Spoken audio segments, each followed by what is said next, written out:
Hey guys, today I want to unbox and introduce a couple of new products from Cactus that I think are really going to shake things up in terms of wireless off-camera flash.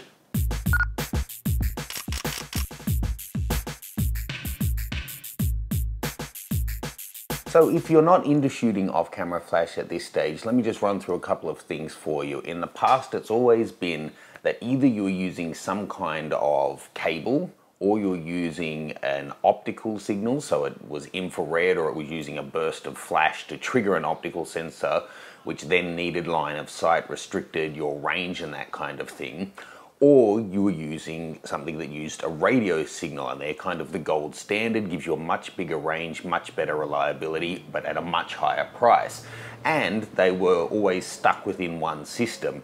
The cheaper end of the wireless ones that had radio were just a manual system where it would send a pulse telling the flash to fire, but you still needed to set everything up. And the ones that offered full control were really expensive. And generally you needed one for on top of your camera, then one for each of the flashes that you wanted to be able to control. Now, Canon shook things up a little bit earlier last year when they released their new top-of-the-line flash that has a built-in receiver in the actual flash. And that's kind of what Cactus are doing as well. But it's, I have to say, I've never used Cactus products before, but I've had a lot of users write in saying that they use it and that they'd love to see some reviews on the channel. So when this one was announced, I was really keen to have a look at it. So this is the wireless transceiver version 6 now. Obviously, version 6, that means they've been doing this for quite a while. As we open this one up, it's got quite cool looking packaging there. Open him up. So, two little instruction manuals there. And then the unit itself comes mounted on its own foot already. Now, I talk a lot about the quality of plastics. Obviously, plastic is plastic, but it does vary a lot in terms of its overall build quality. And I'd have to say this is right up there with the wireless flash triggers I've seen from higher end brands in terms of their price point. It certainly feels really nice and rugged. In terms of connectivity on this one, you can see this one is a Nikon one. It's got the thread built in, so you can put it straight onto a light stand. You've got your on-off switch here, transceiver, receiver, on-off, A, B, C, D groups down the side. And this nifty dial, you actually adjust the power of the flashes using the dial. It's just scrolling through rather than tabbing with a single up-down button on and off. It also takes 2 AA batteries. Big fan of that. If you're traveling with a bunch of flashes, it's nice to not need different batteries as well. And this has a USB port for updating your firmware down the track as well.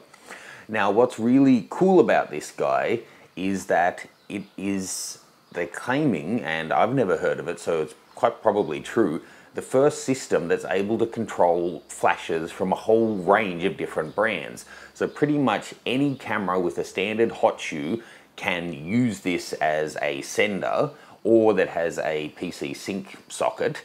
And then this is able to wirelessly control the power settings of Nikon, Canon and Pentax flashes and third-party manufactured flashes for those systems.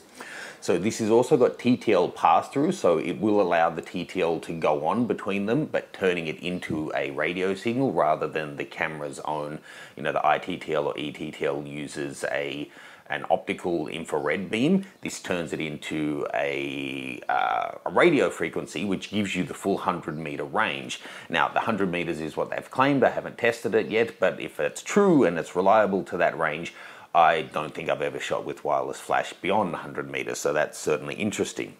But the cool thing about this, in terms of even if you're not shooting TTL, you just want manual, but you want to be able to have that power control there, is that this actually supports a whole bunch of stuff that even higher end ones don't. It'll also benchmark your flashes, which is really cool. So if you have a bunch of different flashes from different brands, it can work out what's their maximum guide number and power output, and then standardize them. So if you're saying that you want to have your Canon whatever RX600 flash going off at half power, then maybe on my Nikon SB700 that's equivalent to 80% power, and on my old Metz flash that's equivalent to 100% power. So it can balance all of those out to give you an even exposure off different powered flashes. Pretty amazing. and it will give you 1/10 of a stop exposure increments on all flashes, even if the flash only gave you full stops, half stops, thirds of stops, whatever. It unlocks that for you, so you're able to have that fine control. Other cool thing, as a transceiver, obviously you can put this on top of the camera or you can put it under a flash, and it itself has an optical slave built in as well. Now, when I'm telling people what to look for when they're buying off-camera flashes, that's something you want to look for. Well, this now gives that to whatever flash you're putting it onto anyway. That's great. Now, the second thing I wanted to introduce is their new flash, which they kind of work as a pair. This is the RF60, and it also has the wireless transceiver built in. So again, being transceiver, that means you can put this on top of your camera, use it as a flash, but also use it as a commander to go to all of the other flashes out there, or to other flashes like it that have the transceiver built in. So say we had 4 of these flashes and 4 of these transceiver units, then you could have this on top of the camera and 3 flashes out in the field this is talking to, and then you could pop 4 different flashes onto your 4 different transceiver units, and then have a total of 7 all being controlled from here. You can control the power. If they're TTL flashes, they can work together in TTL. That's pretty epic. So the RF60's got 16 groups, 24mm to 105 zoom, and wider with the diffuser. It's got a thread built straight into the side, which is handy if you're putting this onto a standard, cold shoe and then wanting to shoot over in that direction. There's your option. But if you wanted to have the head facing that way, you can't really do it without pivoting and then turning, and it all gets a bit complicated. Here you can just pop it straight on top of the light stand and get straight to it.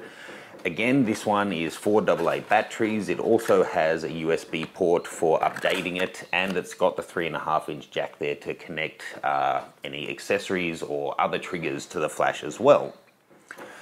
It's got a metal foot, and it supports high-speed sync up to 1/8000th of a second. And like the transceiver, it also has an optical slave built in.